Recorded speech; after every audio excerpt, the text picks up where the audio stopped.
28 अगस्त को ठीक 2:30 बजे कुछ इसी तरह ध्वस्त हो जाएगा ट्विन टावर। वो ट्विन टावर जो भ्रष्टाचार की बुनियाद पर बना था। 70 करोड़ की लागत से बने इस टावर को ढहाने में 20 करोड़ की लागत आ रही है।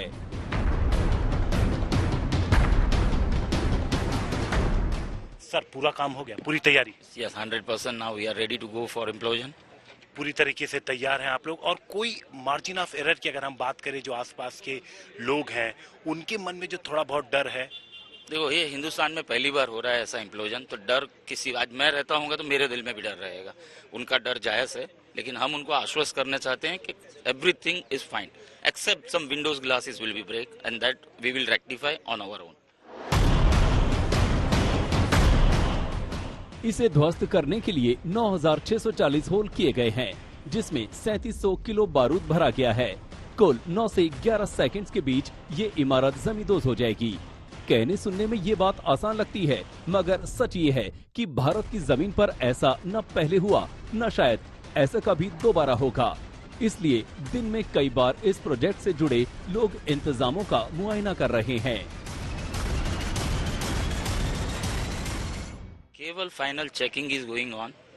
एक एक मंजिला सीढ़ी से चढ़ के, लिफ्ट भी डिसमेंटल हो चुकी है, सीढ़ी से चढ़ के 32 मंजिले तक जाना है, इंडिविजुअली एक एक होल चेक करना है और नीचे आना है। तो ये बताएं कि एक दिन में कितनी बार आप लोग चढ़ते हैं और कितना टाइम ऊपर तक जाके वापस आने में लगता है? 20 मिनट 32 माले तक चढ़ने में लगता है और कम से कम दिन में 4 से 5 बार ऊपर नीचे करना पड़ता है। प्रोजेक्ट मैनेजर बेहद सहज हैं। उन्हें भरोसा है कि मिशन डिमोलिशन ठीक वैसे ही कामयाब होगा जैसे इसकी कल्पना की गई है। लेकिन ये काम इतना बड़ा है कि पूरा सरकारी अमला बार बार व्यवस्थाओं को चाक चौबंद करने में लगा है। आज प्रशासन की ओर से इसका फाइनल सर्वे कर लिया गया है। जो रूपरेखा तय की गई है उसे फाइनल अब यहाँ पर मुहर लगनी बाकी है। आप देख सकते हैं जो तमाम लोग हैं वो अब इसको फाइनल रूप देने की कोशिश कर रहे हैं। जिन लोगों को यहाँ से करीब 7,000 ऐसे परिवार हैं जिनको उस दिन शिफ्ट किया जाना है, उसकी तैयारी पूरी कर ली गई है।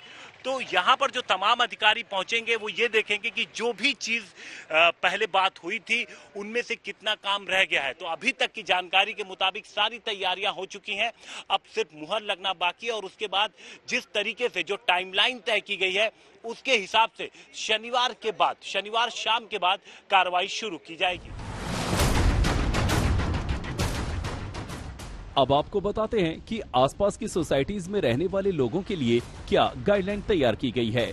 डी-डे उनके लिए कैसा होगा। तो सुबह 7 बजे इमर्ल्ड कोर्ट के निवासी सोसाइटी खाली कर देंगे। सुबह 7:10 पर सिक्योरिटी टीम पूरी बिल्डिंग का मुआयना करेगी। सुबह 7:20 पर पूरी बिल्डिंग की बिजली काट दी जाएगी। सुबह 7:30 बजे लिफ्ट बंद कर दी जाएगी और पानी की सप्लाई बंद कर दी जाएगी। शाम 4:30 बजे लिफ्ट दोबारा चलनी शुरू होंगी।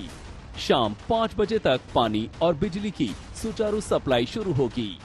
सब कुछ ठीक रहा तो इसके बाद यहाँ के निवासी अपने अपने घर लौट आएंगे।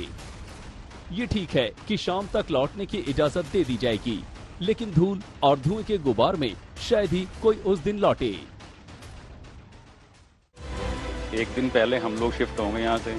RW का कहना तो ये है कि अर्ली मॉर्निंग 7 हम लोग शिफ्ट हो सकते हैं, बट हम लोग अपने कन्वीनियंस के अकॉर्डिंग एक दिन पहले ही शिफ्ट हो जाएंगे। एंड 28 को भी नहीं होंगे, 29 की इवनिंग में हम लोग आएंगे वापस।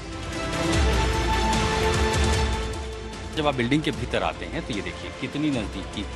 जो सबसे बड़ी फिक्र थी वो क्यों थी? ये जो काली थैली में आप जो देख रहे हैं स्ट्रक्चर, यही है वो ट्विन टावर। ये गिरना है और वहां से मेरे बीच की दूरी अगर आप देखेंगे तो महज कुछ मीटर ही है जहां पर मैं खड़ा हूं। नीचे आप देखिए ये बड़े बड़े कंटेनर लगाए गए हैं ताकि जब मलबा नीचे गिरेगा, अभी समझिए कि 30 मंजिला इमारत जब नीचे गिरेगी तो ढेर सारा मलबा आएगा। वो मलबा जो हॉरिजॉन्टली ना फैले उसको रोकने के लिए यहाँ पर आप देखिए बड़े बड़े कंटेनर लगाए गए हैं।